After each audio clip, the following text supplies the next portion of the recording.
What's going on, guys? Welcome to the It Doesn't Matter podcast. This is a special edition right here. Happy Thanksgiving. I'm your host. I'm the Notorious One. I am Dom. I'm here, my man, Poppy Platano. I'm here with BDC.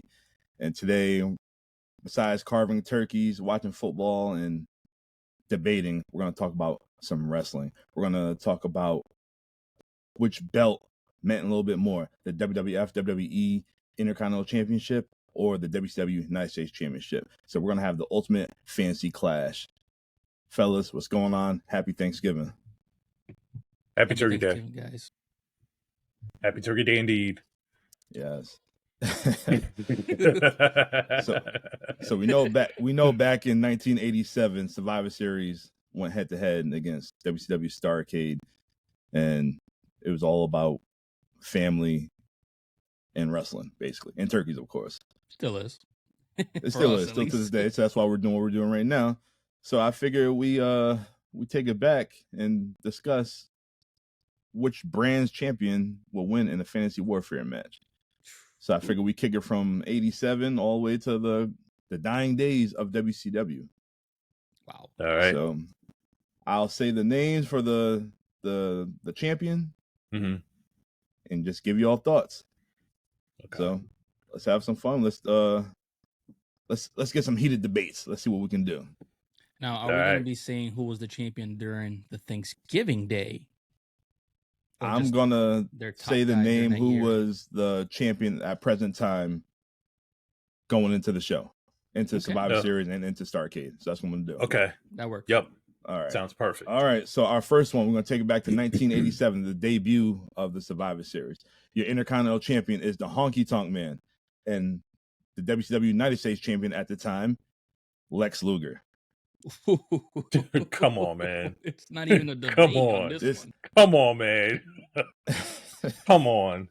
Listen, the Honky Tonk Man might have been the greatest Intercontinental Champion of all time because he held the belt for a whole year, but Lex Luger is waxing that ass. I'm sorry. Yeah. No way. No way. Dom, you said this so many times. Lex Luger at this time, he was a working machine. This Luger was definitely different at the time. Not no narcissist. Yeah. Not no NWO Luger. This Luger with the robes and all that stuff like that. It was just he was different. He was not the narcissist. He was not the bodybuilder. He was the guy that was trying to prove himself in a ring. He was the bodybuilder. Hold on. No, but he was bodybuilder. No, but the point is like it got to a point where the bodybuilder became part of his persona, and he started to play off of that more than actually wrestling in the ring. So back at this time, he was just a wrestler who was trying to prove himself, and yeah, he was a whole different beast back in the late 80s. And Honky Tonk is not beating that Lex Luger. I mean, I don't think Honky Tonk is beating Lex Luger at all, but he's really not beating that Lex Luger. Not at all. No. Definitely not. Not at all. You guys, one of y'all want to keep notes, keep tally of WCW or WWF? Yeah, I'll keep the tab. Hold on. Let me, I'm going to set that up real quick. And yeah, we could definitely do that. All right. Well, as of now, it's unanimous. WCW 1987. Lex Luger. All right. Well, let's jump into 1988. We have the Ultimate Warrior Intercontinental Champion taking on Barry Windham. Oh, my. This is very debatable just because the whole persona of Ultimate Warrior was electric at this time. He really was that man that just running into the ring, you're like, who is this guy? All this energy, get the crowd running. But Barry Windham, man, bell to bell, probably one of the greatest wrestlers of all time. A 6'6" guy that can move like a cruiserweight. He probably should have been champion at this time. I mean, I think Flair was still running the show at this time, and he was a 4 horseman. Yeah. It's tough. If you're looking for box office money, and the way to keep a company going, you're gonna go with Ultimate Warrior. But if you're going bell to bell, in ring and just great action, you're going Barry Windham. Yeah. Ultimate Warrior was many things back in the day. He was high energy. He was just raving maniac in the ring. Problem is Barry Windham is 4 Horsemen at that time, and 4 Horsemen don't lose easy. They don't. If there's one of them, there's all 5 of them. Because at the time J.J. Dillon was there as well. I don't see a scenario where Warrior wins that match if the 4 Horsemen are there. 1-on-1, different, but it was never 1-on-1 when the Horsemen were involved. So I will give the edge to Windham only because he was a Horseman. And the Horsemen, like I said, the Horsemen don't.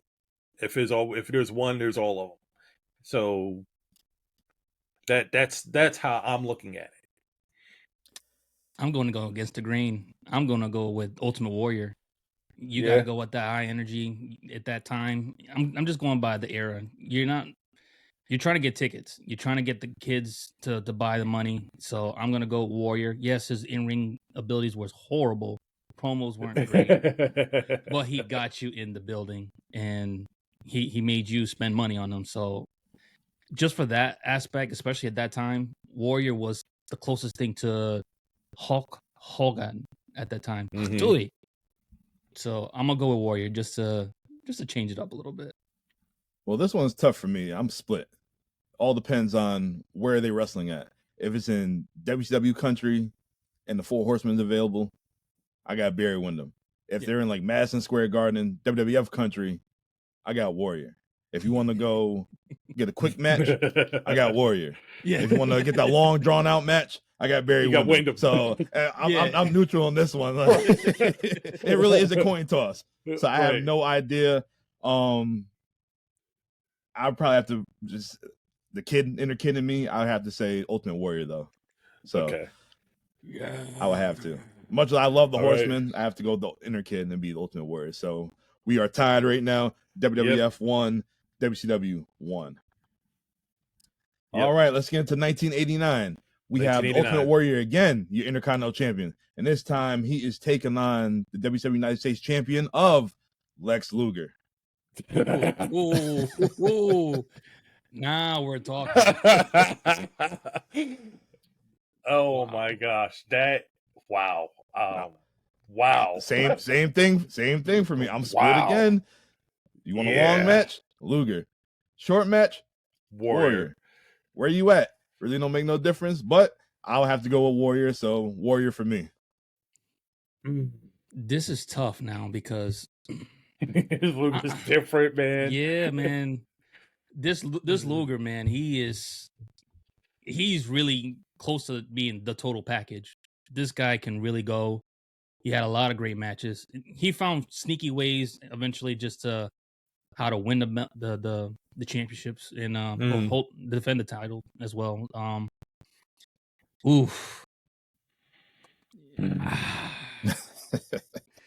Wow, that's debatable. I want to go with my childhood, but also I've been watching old school WCW, and I got to give Lex his props. And because he just became Hall of Famer and seen him finally walking, Lex, Can you imagine the overselling, no selling in this match?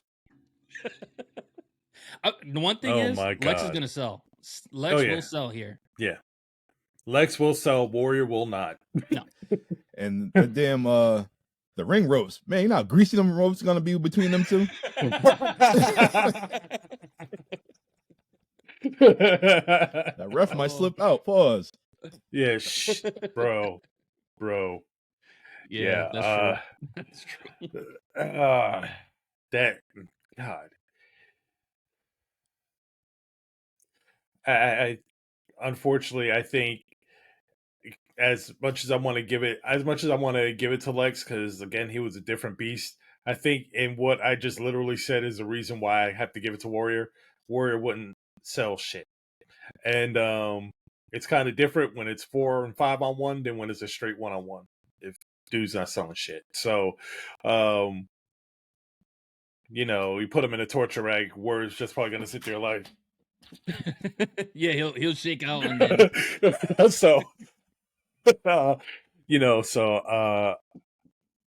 that will be the only reason, and believe me, that is the only reason I'm giving it to Warrior, is because he would no-sell everything that Luger throws at him.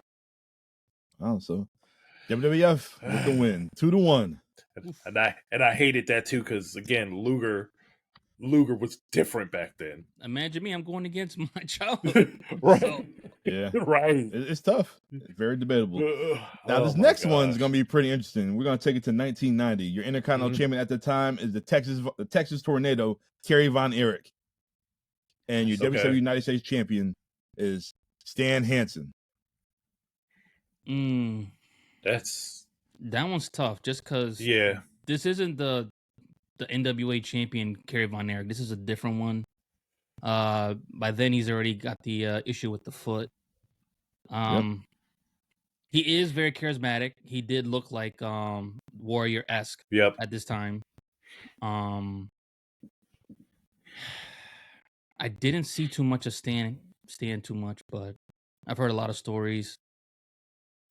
I'm gonna go with my gut though. I'm gonna go with Kerry, just because from what I've seen on highlights, he's probably the guy to go with. But I could be wrong. I heard Stan's got a hell of a lariat. Hell yeah, that's where JBL got his clothesline from. Yep. Yeah. So. Yeah. I'm in the same boat where I haven't seen a whole lot of Stan Hansen. I've heard his story, and he's one of the, as they like to say, one of the toughest that come. And I think that at this point, you had Texas Tornado. He had come over to WWE. He already established himself as a rough and tough dude in NWA, WCW. But like you said, at this point, he also has the issue with his foot. And, not to say that he lost a step, but he was definitely not that same guy. And one thing that I did know about Stan Hansen was that he was very good at taking advantage of a situation. Yes. And, your weakness was his strength. And I think he would have found a way to use that limitation against him and find a way to lariat the shit out of him.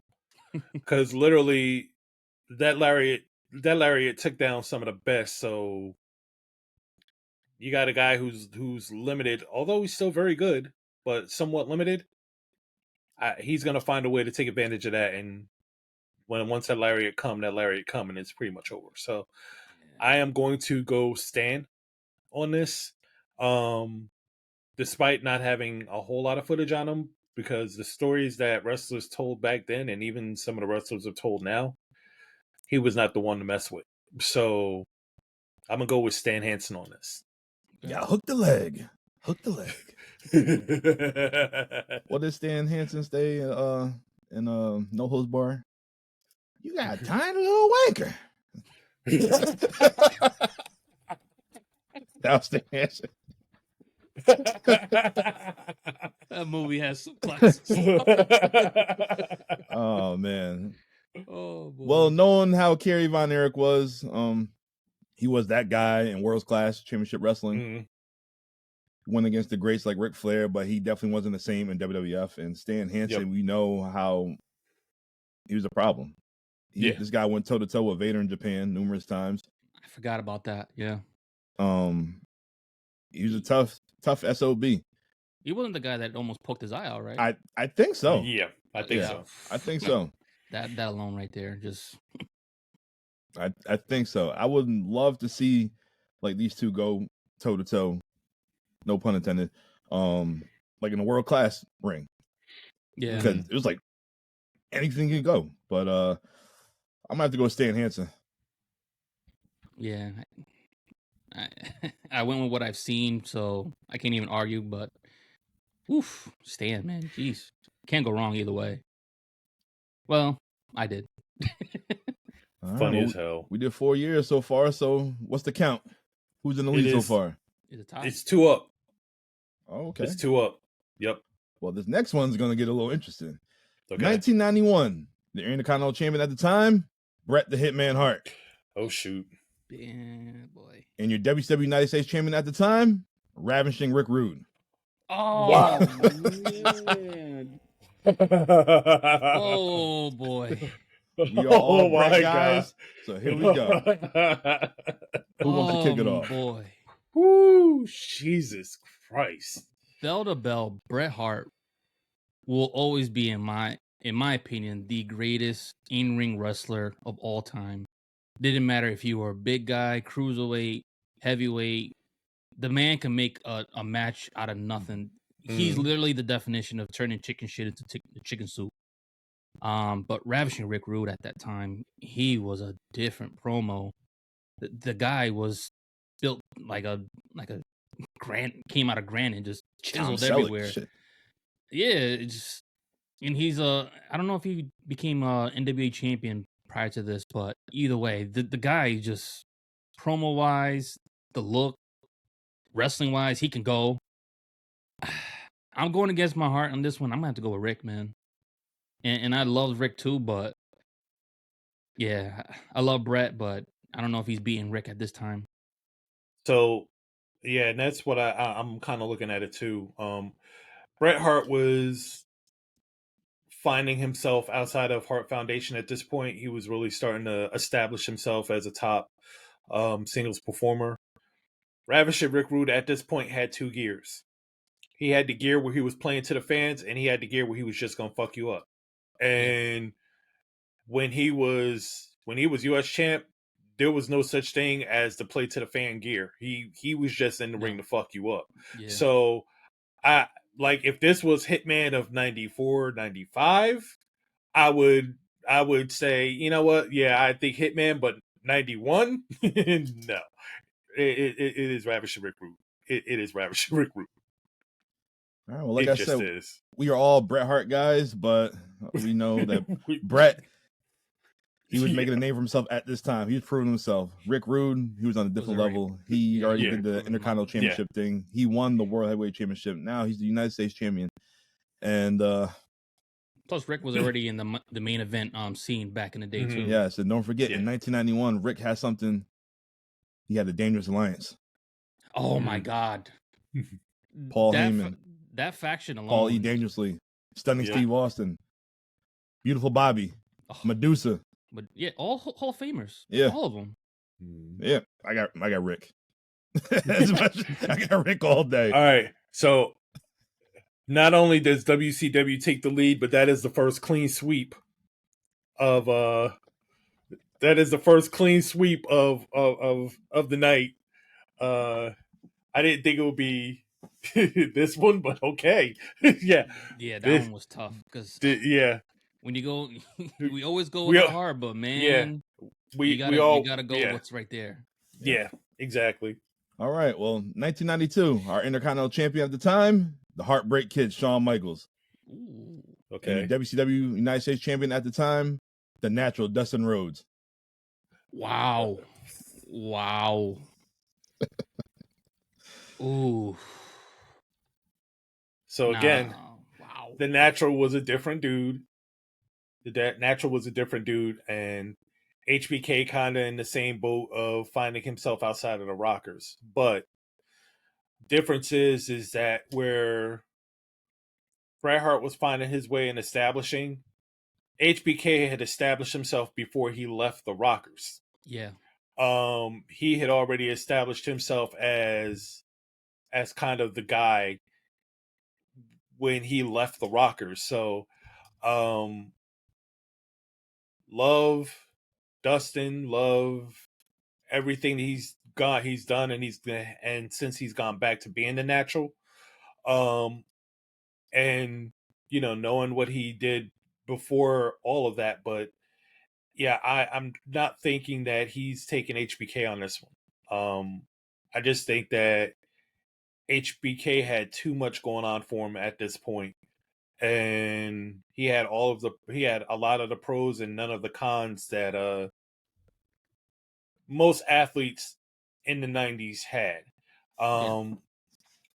he had the charisma, he had the in-ring ability, he had all the proofs, he had none of the cons until he kind of messed himself up. So I'm gonna say HBK, with no disrespect to the Natural, because he's that guy. He's also that guy, but I'm gonna say HBK.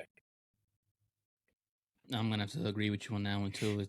And can't, I'm not a fan of HBK, but again, I'm gonna call it like I see it, man. Yep. Like you said, as soon as he got away from the Rockers, even before then, you could just see the talent, Yep. the athleticism. I mean, when he got to the promos, oh my god, I was like, wow, very rare. I mean, not very rare, but it's very hard at that time for a tag team guy, especially at that size, to establish himself. Normally, Vince is not looking for that short guy to, make a name for himself. But Shawn, he's a little bit like Eddie Guerrero. He may have been shorter than everybody else, but he played like he was a big man. People had to go up to his level, not him go down to their level. The only guy that HBK's ever had to go up to his level was Undertaker, and that's a lot.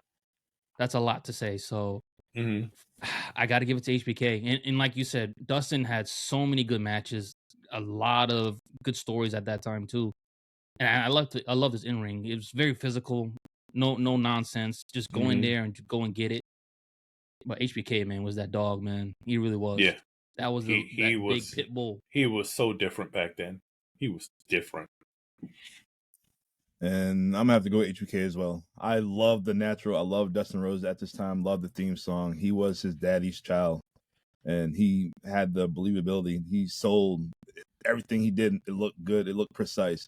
But he tried to, be Dusty too much at that time. And HBK, he was just getting himself over, and he would have definitely hit that sweet chin. Wasn't even the sweet chin music at the time. It was just this crescent kick, side kick, whatever. Oh yeah. And Dustin would have sold that joint, and HBK got the win. And plus, HBK would have had Sherry on the side too. So yeah, was he using that, or was he still doing that teardrop suplex? He might have. I don't know. I forget when he switched over. Did he do like an atomic drop as well? Yeah, there were so many different moves back then. Yeah, but either way, Shawn. Yeah, another clean sweep. Yeah. Another clean sweep, and we're back knotted up at 3. Ooh. All right.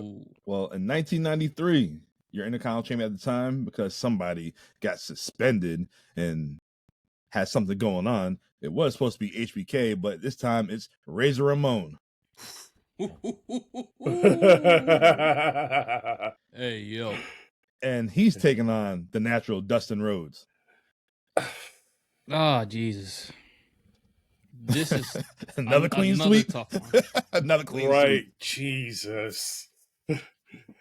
Razor in 93, he got himself over. You already know, after Survivor Series, got the Royal Rumble, and they're leading up to WrestleMania, and you're going to get the iconic ladder match. Yeah. Title for title. But here's where I'm going to call the advantage. Scott Hall knew how to wrestle WCW NWA style. Dustin Rhodes did not know how to wrestle WWE style at this point. No. Scott Hall also knew how to wrestle WWE style at this point. He's done them both. That alone gives it to Razor Ramon. Not to mention that he's just uber talented. Again, no disrespect to the Natural, because for everything we just said, but this one's going to be experienced. Razor Ramon knows what it's like to be in WCW, NWA. Natural knows what he knows, which is a lot. He's being a Rhodes, and but I think as far as being in the ring, yeah, Razor Ramon can go when he could absolutely go when he had to. He could get as physical as Dustin could, probably even more so. I mean, that was kind of his gimmick when he was in WCW the first time anyway. Yep. So he absolutely could have went up, but as I said, I think the experience takes him over. Yeah, I mean, promos too, man. The guy he comes out in the ring and you're like, this guy should be the man. in my opinion. Just he's one of those guys that never won the title and should have. He can go in the ring with just about anybody. One of the best working punches that I've ever seen, in my opinion. And he's just oozing machismo. He made the world outside of WCW believe he was Hispanic. Yo, you know how upsetting that is for me as a Hispanic man, thinking this bro was for us. And I'm like, wait, everyone believe that. Than you. Hey, take it easy. Take it easy. Don't start that. Made the world believe he was made the world believe he was Cuban. That's crazy. That's crazy work for a country boy. That is crazy work. Yeah, for a country boy from Montana, I think it was. to sound like he's Scarface from Miami. To make the world believe he was this, and we believed it too. That right there too. You made people believe who your character is. That is, they say it right now. Too many people play wrestler.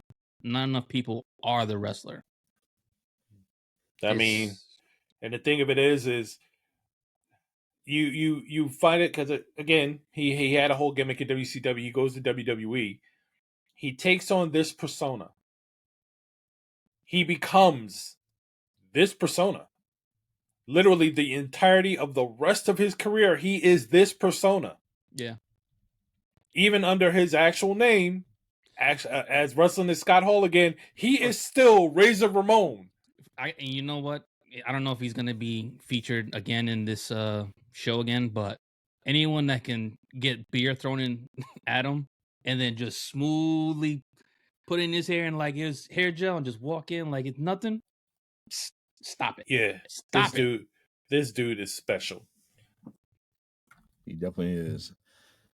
So, is unanimous again? It sounds like it's unanimous again. All right, so what's the count right now? Is WCW up or WWF at the moment? WWF is up right now. Yeah. Yep, it is 4-3 with a second clean sweep. Wow. This got very interesting because I wasn't expecting this. Right. All right, well, you're not going to expect this next one. Let's take it to 1994. Your Intercontinental Champion at the time is Razor Ramon. Okay. And your WCW United States Champion at the time is Hacksaw Jim Duggan. Hey, BDC, they both know how to work the WWE and the WCW ring, so let's hear what you have to say about this one. No, just no. Don't forget, Hacksaw Jim Duggan, United States Champion, sent a stunning Steve Austin. He sent him home. Sent him packing. He's the first ever Royal Rumble winner. Nope. I'm gonna go ahead and type this up right here. Razor Ramon versus Hacksaw. Y'all must be out your fucking mind. We're gonna put that on WWF and call it a day. All I'm waiting for is to see if it's gonna be a clean sweep or not. But Razor, no. Hacksaw was many things, but you know, he was the epitome of the lovable mid-card guy. Razor Ramon was not that. and I don't see a scenario if writers aren't involved that Hacksaw beats Razor Ramon in a match. No, not this time. But if you give me Hacksaw back in the days when he was coming out of Texas, I believe, where he was going like he was having brawls and like blood feuds, I might say he got a shot. But by this time, he said he slowed it down. He's more of a gimmick. He's more of the lovable character, like you said, for the kids, and he's not really old Hacksaw Jim Duggan. Remember, 2 G's, like he says, 2 G's. Nah, I love Hacksaw as a character, especially as a kid, but you can't mess with the machismo. No. Did anybody ever take Hacksaw seriously? Even when he joined Team Canada, he wasn't serious. Like, come on, man, that ain't believable. Well, Razor all day. That was tough, though. I'm glad he survived that. And cancer. Yeah, that's what I'm saying. Yeah. That's why I thought you were talking about Team Canada. Cancer. I thought you meant Team Canada. Yeah, Team Canada. That's why he joined them, because the U.S. Healthcare was Free not taking care healthcare. of them. Even, Right. even to this day, they don't give a damn about us. You know, Hacksaw is a Bret guy, so yeah, it makes All sense. I want to say is that they don't really care about us. All right, so Razor Ramon. And Let's another take clean it to and another clean 1995. sweep. 1995. 5-3 right now. All right. The Intercontinental Champion in 1995 at this time is Goldust. Ooh. Oh shit. And United States getting Champion interesting. at the time is Kensuke Sasaki. BDC know about him from the Nitro podcast. I don't know, so I'm gonna have to hear this one and sit back. Oh, Oh Lord. Oh god.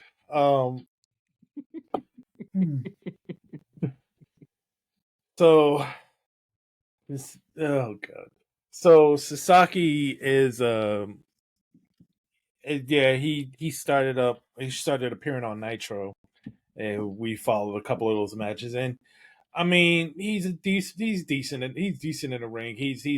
I mean, he definitely was the early stages of strong style. He definitely was that. But Goldust would have gotten his head so bad, he would have fucked him up so bad, he would have had him beat mentally before the match even started. I'm sorry. It sounds like that too. Like he would have absolutely gotten to the ring and been ready for a fight, but Goldust would have played mind games and fucked him all the way up. So now this is Goldust. This is Goldust. Again, advantage of knowing the WCW style, and this Goldust was so heavily engrossed and playing mind games, he would have absolutely fucked Sasaki's head up and had him beat before the match even started. Yeah, and as much as a lot of people don't like this Goldust, for some reason, I love it because it's so different. It stands out, and like you said, the mind games. Anyone that can just screw with your head and get you off your game, that's just A1, man. Just Yeah. And Dustin, well, you got to win here. Third time's a charm, baby. Third time's the charm, bro. He nailed that. The only way you get a win is with gold. Right. Yeah, that. Yeah. Well, I Just got no way. I got Goldust as well. Sasaki, he was good, but in 1995, that United States title didn't mean nothing because they kept passing around. They didn't even pass around on TV. They just passed it around. We just seen the one-man gang with the United States title out of nowhere. So the title didn't mean nothing at the time whatsoever for WCW. So Goldust, at this time, the only title that meant anything was the World Heavyweight title. Because I mean, anyone that's watched the podcast, the U.S. title, Sting had it for a good while, and if Sting had actually come up and had it at this point, then it would have been all well and good. But Sting, Muda. I know Muda was around that time. Sting lost the title, and we didn't even know. Then Sasaki ended up with it. And then One Man Gang ended up with it. The TV title wasn't even fought for on TV. It was fought through on dark matches. So the only title that meant anything was the World Heavyweight title at that point in WCW, and that's the only title that they featured. That's the only title that mattered. And so it was what it was. But yeah, so it's Goldust unanimous. And for the record, the 90s have been nothing but clean sweeps. Yeah, like literally 1990 is the last year where it wasn't a clean sweep. It has been pretty much clean sweeps all the way through. I wasn't expecting that. I figured a little Me bit more. neither. All right, let's give a quick rundown of what we got so far. For 87, Honky Tonk Man, Lex Luger, everybody has WCW. 88, Ultimate Warrior and Barry Windham, everybody got Warrior. Well, and so Honky Tonk Man and Luger was 2-1. Yep. Same with Windham. I was the Windham guy. I think for Luger it was I think Dom, you said the Honky Tonk Man. Hell no. Who said Nah, Honky Tonk Man? Nobody said Honky Tonk Man. That was the first. That was a sweep. Yeah, That was a sweep that we just didn't claim at the time. Okay, Yeah. so yeah, I went Windham in '88. 89 was Warrior and Luger. And Warrior I was think 2-1. Yeah, Warrior was 2-1. 90 was Texas Tornado and Stan Hansen. And yeah, that was 2-1 with Stan Hansen. Stan taking that, and Yep, then everything was clean sweeps after that. 91 Bret and Rick Rude was Rick Rude. 92 HBK and Dustin was HBK. 93 was Razor and Dustin. Razor. 94 was Razor and Hacksaw, which was Razor again. 95 was Goldust and Kenzu Sasaki. And Goldust. And 96 is about to get interesting because at the time, your Intercontinental Champion is Hunter Hearst Helmsley. Okay. And then your United States Champion at the time is Eddie Guerrero. Oh, this is tough. Oh my God. Is this?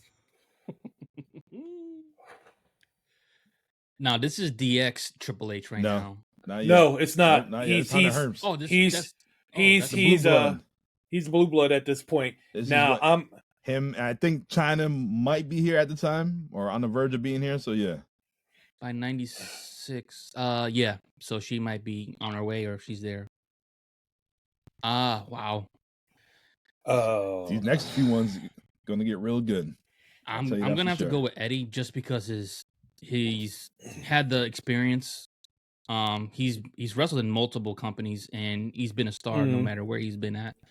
Maybe he's not featured as he should be, and I give Trips his credit because he wrestled in WCW, but he definitely perfected the WWE style. Mm-hmm. That's where he always wanted to be. So he wrestled he learned under Killer Kowalski. So if you can't learn from that guy, something's wrong with you. But Guerrero, the name alone, it puts a lot of pressure on you. You have a lot of history behind you. You got your father's name, you got your nephew, your brothers. And every time that Eddie would show up, he always wanted to give you 150%. It wasn't no half-assed crap. He was going all the way in. Maybe he wasn't the best promo. I don't know if Triple H was the best promo at that time either. But I got to go with Eddie on this one, man. And it's tough because I like Triple H as the man right now. Maybe at that point I wasn't a fan of him, the character-wise, but when you look back on it, he knew what to do in ring, in and out. So I just push for the Eddie, not because I'm a fan of him personally, but from what I've seen at that point, Eddie was the man. Yeah. So for context, Hunter Hearst Helmsley, when he won his IC championship, he beat Wildman Mark Merrow, aka Johnny B. Bad. Okay. With an assist from Mr. Perfect. Wow. So at this point, he's really gathering steam. He's starting to get help from some of the more elites within the company at that point. And I mean, yeah, in the ring he was who he was in the ring, which has only gotten better over time. Eddie Guerrero, I had to check because there's two different Eddie Guerreros to me. There's the Eddie Guerrero, the cruiserweight, and then there's Eddie Guerrero, the sleazeball, the eventually Latino Heat, NWO, that guy. I mean, the LWO, that guy. That's not this one. No, that's not this one. This is the Eddie Guerrero that's out to prove himself. And technical wise, he's got it. He's going to throw it out in the ring. He's going to do that all day long. He goes in there with cruiserweights. He's going to handle that business. His one weakness at that time was going up in class to meet people at their weight class. Not to say that Triple H was this bruising heavyweight at this time, but he wasn't a lightweight or a cruiserweight either. And when it came down to Eddie, his best matches were with cruiserweights, but when he had to wrestle outside of the cruiserweight division at this time, he had trouble. And I think Triple H takes advantage of that. So I have to go with Triple H on this, for the only reason because it's a matter of Guerrero's one weakness at this time was his inability to really perform well versus wrestlers outside of the cruiserweight division. I mean, he could do the job, but he just wasn't as clean. It just wasn't as good as it normally would be. And against Triple H, especially in the earlier days where he could go hook or by crook, Eddie didn't know about that yet. At least not in WCW. I think he takes it. As he starts to slide into the heel role, and you start to acknowledge his dealings back in the day when he was a tag team. I can't remember the name, when it was the most hated tag team in the essentially in the world. When he was with him, I can't remember the name of the Los tag Gringos team. Locos. Yep, there you go. When he was with them and stuff like that, if it was that Eddie, oh yeah, I'm giving it to him all day long because he could out crook a crook. So I feel like they didn't let him use that style. No, it was not until he was able to fully embrace heel that he was able to unlock that, at least within the company. He wasn't able to do that at this point. So I can't give it to him. I can't give it to him because, again, his weakness was wrestling people outside of the cruiserweight division that were heavier in higher weight classes than he was in. Who did Eddie beat for the U.S. title though? I'm curious about that. Here, let me see. You can give me a minute. Sorry, I'll fans. tell you. Just curious, just because I want to make sure it wasn't like a lighter heavyweight. Let's see. It's just interesting, just because I understand what you're saying. I just want to make sure it was maybe somebody established.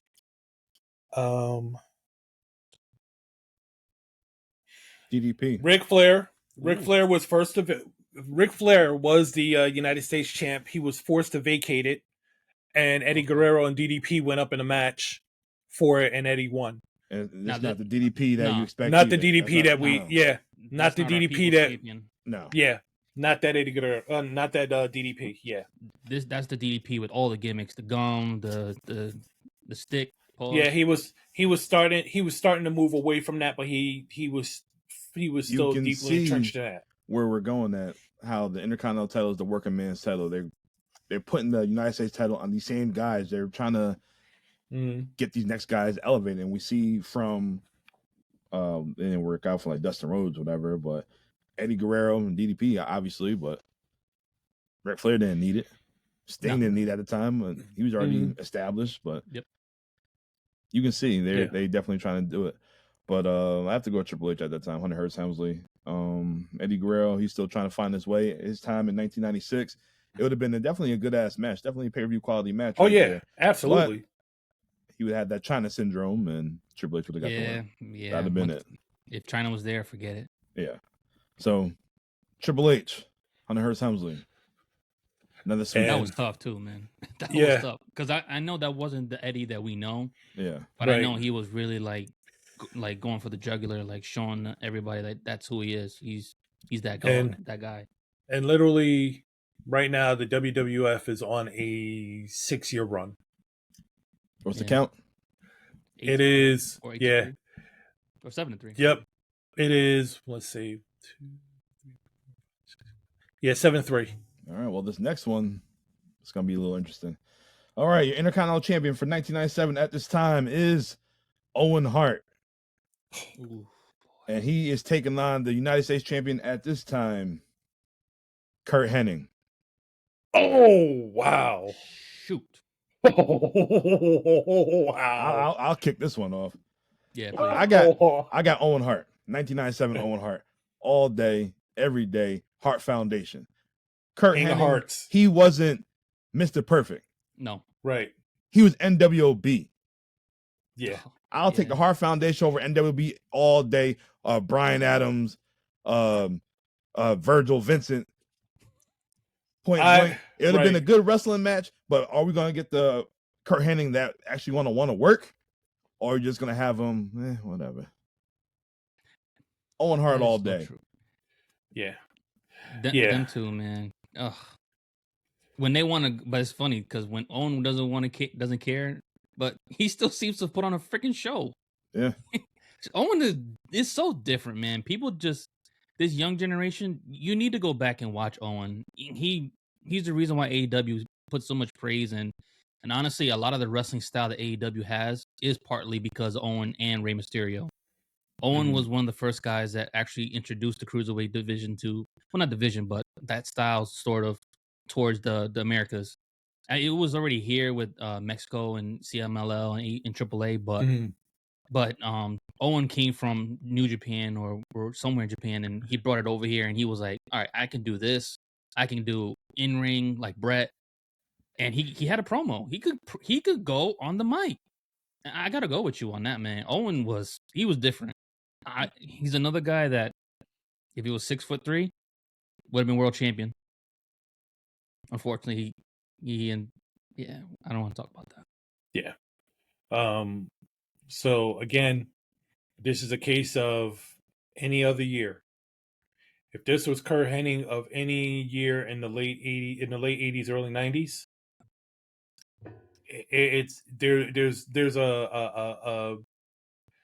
there's a chance that he goes in here and he pulls it out, but it's going to be a hard hitting affair and it's going to be close. It's going to be like he barely squeaks it out. Yeah. But one, that's not this Kurt Hennig, and two, King of Hearts is way different. King of Hearts is not Blue Blazer. King of Hearts is not early Owen Hart. King of Hearts is not the tag team with Coco Beware. King of Hearts is better than Bret at this point. And that's saying something. That is. He is better than Bret. So King of Hearts is beating anybody in that role at this point and this time in WCW, because quite frankly, there is no one in WCW who's at that level at this time. And I'm saying that with the possibility that Bret Hart is going there if he's not. He's headed there eventually, but there's no one there in WCW that is on that level. No. And Owen Hart is taking that. King of Hearts is taking that from anyone who's there. And the reason why Triple H still uses the moniker of the game, it was originally meant for Owen, because that's what he used to call him. Because Owen can do anything in the ring, anything.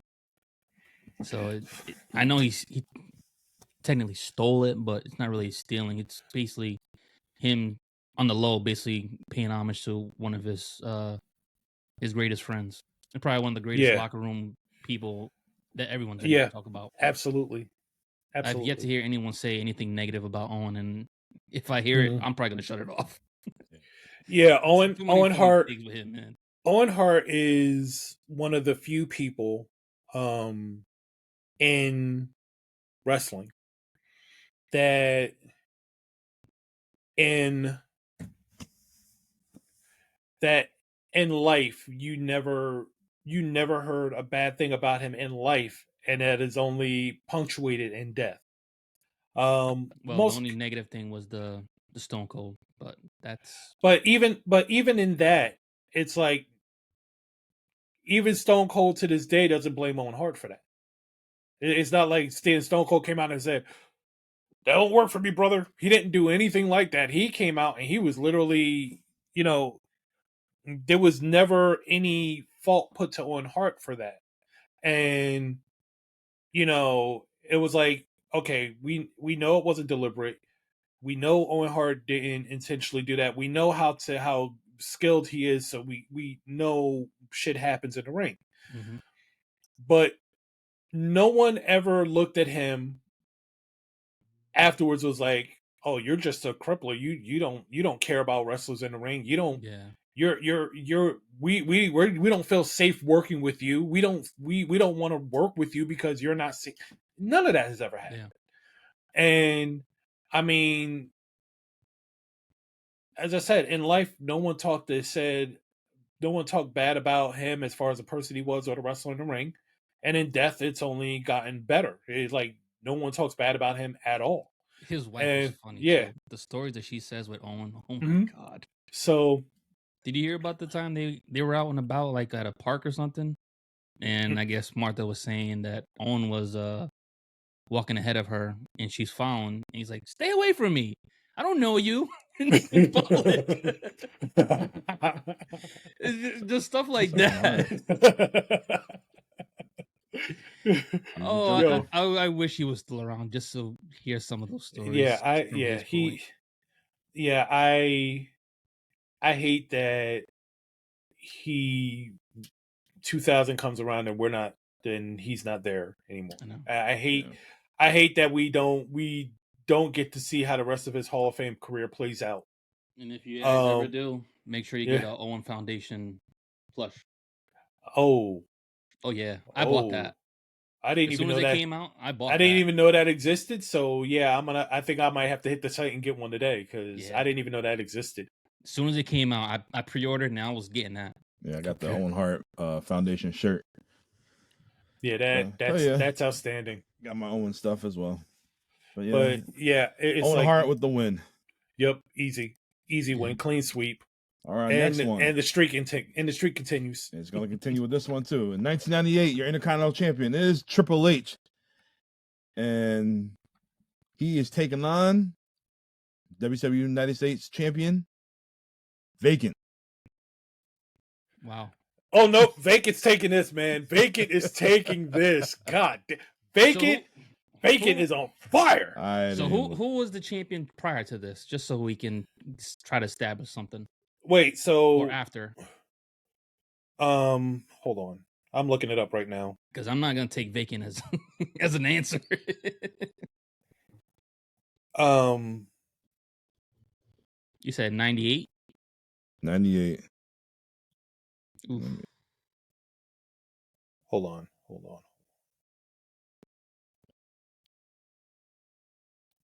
Now, see, I am not here. DDP.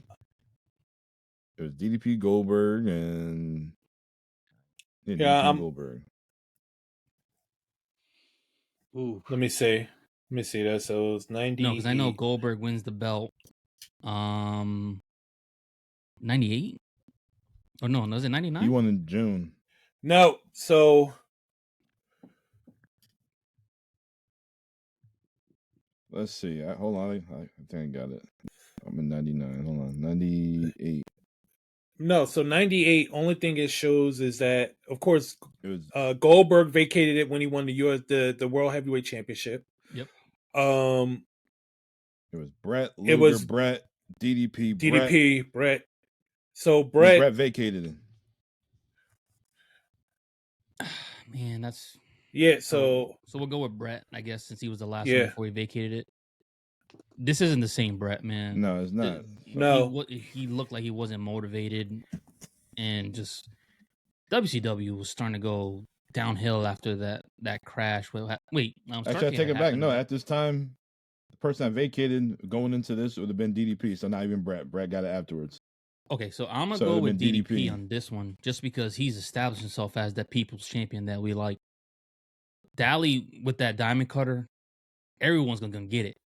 It didn't matter where you got it from. Probably the greatest diamond cutters I've ever seen was with him and Eddie Guerrero, where he's going for like a power bomb or whatever it was, or Eddie was trying to reverse it, and then he just flips him in the air, and then boom. Yeah, and I love Trips because I know by then he's starting to establish himself as the game. But yeah. If you've heard DDP tell the story of that diamond cutter, that is all Eddie Guerrero. Yeah. And it is awesome. He says, well, what do you want me to do? And Eddie's like, just put me in this position, and I got it from there. And he's like, just put me up there. I got it from there, and the rest of it was all Eddie. That was crazy. That was crazy. And I think it was this year that this happened too. Because I know Dallas would go after he would wrestle Goldberg at Halloween Havoc in one of the greatest matches I've ever seen for a Goldberg match. But I gotta go with Dally, man. I really gotta go with Dallas if he's the last champion before I vacated.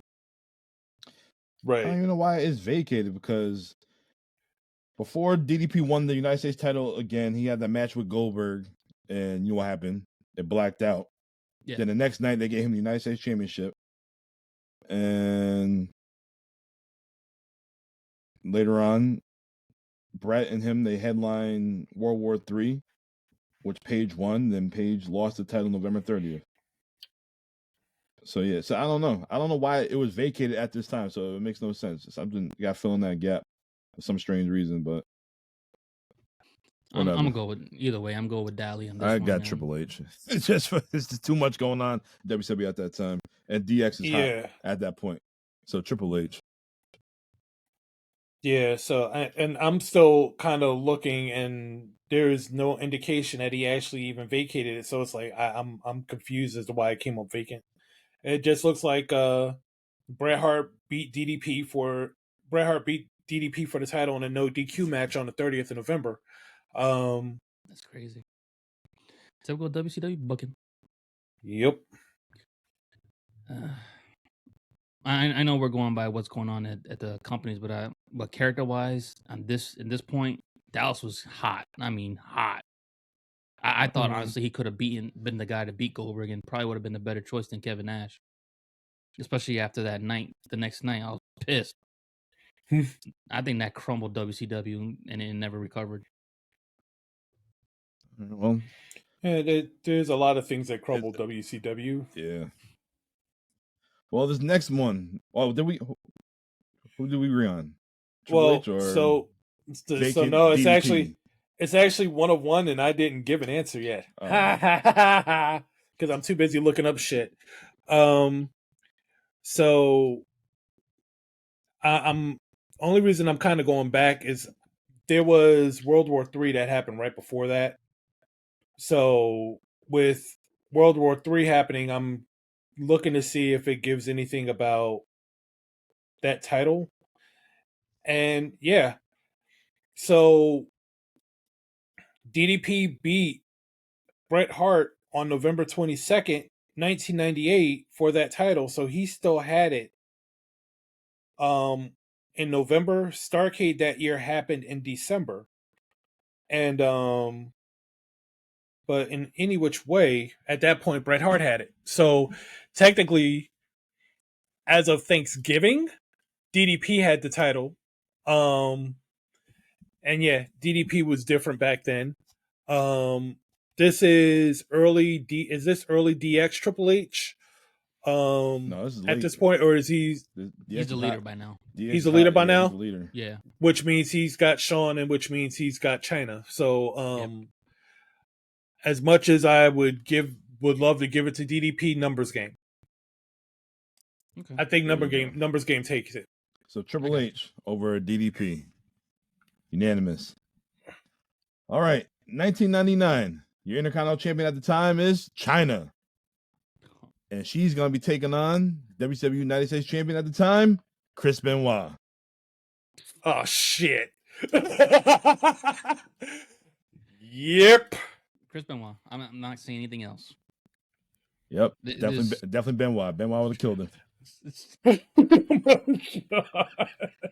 I knew he was going there. I knew it.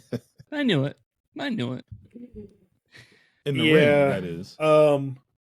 Yeah. No. A win for WCW. Yeah, no chance. No chance of China beating him in a wrestling match ever. So yeah, that's Chris Benoit all day. Exactly. You didn't even get into it. All right. I don't need to dip into that one at all. WCW the final one. WCW picking back up. All right. And WCW 2000, I don't even care. It's WWF because WCW was a fledgling ship at this point. All right. Well, Hey, 2000. Somebody coming up. 2000. Your Intercontinental Champion is Eddie Guerrero. Again, WCW United States Champion is General Erection. Kill me. Just kill me. That was the last one. Eddie. Look. I love Hugh Morris. He was an okay guy from what I've seen, but yeah, I'm going Eddie. It's Eddie all the way. See? Yeah, Eddie all the way. And see, and you just wanted to tell me, nah, give it a chance. Give it a chance. Oh. Okay. Sure. Whatever you say, pal. I was trying to think of, Natural Born Thrillers and all these other guys. Shit. No. Generation. No. Eddie with the win. In 2001. Conan, shit. 2001, there was no WCW at this time when we were talking about it. It would have been Test versus. But the last U.S. champion was 5-time Booker T. Until they came in the WCW and then they unified the title and Test is your champion at this time. Yep. So what's the count? What's the count? It is 4 for WCW and everything else for WWF. So you're looking at, let's see, 4, 5, 6, 7, 8, 9, 10. 10-4. 10-4 WWF. 10-4 WWF. The 90s killed WCW. Yeah. The 90s killed. And like I said, their biggest problem was they emphasized the World Heavyweight Championship over all else, and that was the flaw. While WWF was legitimately using the Intercontinental title to build talent to the next level, WCW was just using that title to just put you over. He's the popular guy right now. Put it on him. Yeah. All right. Well, a few fun rapid fire questions for you guys. Shoot. Out of all the champions we discussed, which champion would you bring to Thanksgiving dinner? Eddie. Ooh. Eddie. Razor. You're gonna cough him up. Yeah. I'm definitely bringing Eddie. The shenanigans are going to be epic. Oh, hold up! You're going to be shenanigans. I'm bringing Owen. Yeah. Shenanigans. Why'd you bring Goldust? No. I'm not trying to make people uncomfortable. You know what? Just so I can start an argument, I'm bringing Goldie. Get my in-laws out of here. Can I call the turkey? Like I don't know why he's here, she's here, and he's there. Goldie, can you go talk to them real quick? All right. So next question: what's the worst champion you're gonna bring to your family? Oh. Damn. Oh, Honky. He gonna piss everybody off. I'll say Stan Hansen. Hell no. He gonna kill somebody. Yeah, I don't need to kill anybody. Just piss He somebody be the off. one to put his hands in the mac and cheese. Just reach. Jesus. Oh man. Yeah, I don't know who would be the worst out of them because I'm looking at the list right now. Telling you, it's Honky. I'm going to say Sasaki because he would just be sitting there, would have no clue what's going on. He would just be sitting there looking around. People be trying to talk to him. He wouldn't know what the hell they're saying. Yeah. He would just be the sitting wallflower. All right, so which champion's taking home some leftovers? Ooh. Oh, Warrior. You've heard all the stories about him taking all the other stuff from catering, so it's gonna be Warrior. Probably Warrior. Yeah. And last but not least, which champion's gonna start an argument at the table? Oh, Jesus. I got Bret. Yeah. I got Bret Hart. Why you got Yeah. man? Yeah. I love the man, but you're right. I have to agree.